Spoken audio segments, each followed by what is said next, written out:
హే people, hope మీరు అందరూ చాలా బాగున్నారు అనుకుంటున్నాను. నేను కూడా చాలా బాగున్నాను. అండ్ ఈరోజు ఆఫీస్ నుంచి చాలా ఎర్లీగా వచ్చేసాను. ఎర్లీగా వచ్చినప్పుడు నేను ఆల్రెడీ ముందు నుంచే ప్లాన్ చేసి పెట్టుకున్నాను, ఈరోజు ఎట్లయినా బజ్జీలు చేసుకొని తినాలి అని. లైక్ ఇట్స్ మీ ఇది చాలా రోజుల నుంచి నేను అనుకుంటున్నాను చేసుకొని తినాలి అని. అట్ లాస్ట్ ఈరోజు కుదిరింది. సో నాతో పాటుగా మీకు కూడా చూపిస్తాను. If I do anything wrong please నాకు నేర్పించండి, బికాజ్ నేను ఎప్పుడూ చేయలేదు. ఇదే నా ఫస్ట్ టైం నేను బజ్జీలు చేయడం. నా దగ్గర తక్కువ ఇంగ్రీడియంట్స్ ఉన్నాయి, ఉన్న వాటితో నేను చేస్తున్నాను. ఐ డోంట్ నో టేస్ట్ ఎలా ఉంటుంది. అయితే బేసన్ యాడ్ చేసుకున్నాను కొద్దిగా, అండ్ చాలా కొద్దిగా చేస్తున్నాను, 4 or 5 కాబట్టి చాలా తక్కువ పిండి తీసుకుంటున్నాను. అండ్ నెక్స్ట్ వచ్చేసరికి మట్టుకి బియ్యం పిండి.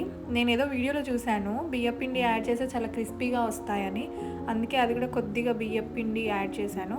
అండ్ నెక్స్ట్ వచ్చేసరికి నా దగ్గర బేకింగ్ సోడా లేదు, సో రెగ్యులర్ సాల్ట్ అండ్ పసుపు, కారం అండ్ వామ ఆల్ టుగెదర్గా కొంచెం తీసుకున్నాను. అండ్ వాటర్ కన్సిస్టెన్సీ అనేది చూసుకుంటూ చిన్నగా యాడ్ చేస్తున్నాను. ఎందుకనంటే పిండి చాలా థిక్గానే ఉండాలి. సో అది వాటర్ ఎక్కువైతే అది ఆ మిర్చికి పట్టుకోదు. సో చాలా చూస్తూ జాగ్రత్తగా పిండిని కలుపుతున్నాను.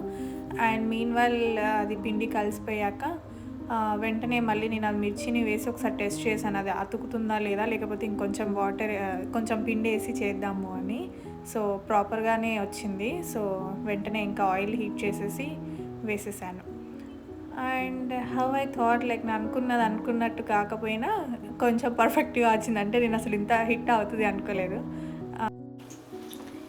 సో సక్సెస్ఫుల్గా అయితే వచ్చాయి. Let me do the taste. ఒకసారి నేను టేస్ట్ చేసి చెప్తాను. అది నిజంగా బాగుందంటాను, లేదంటే లేదని చెప్తాను.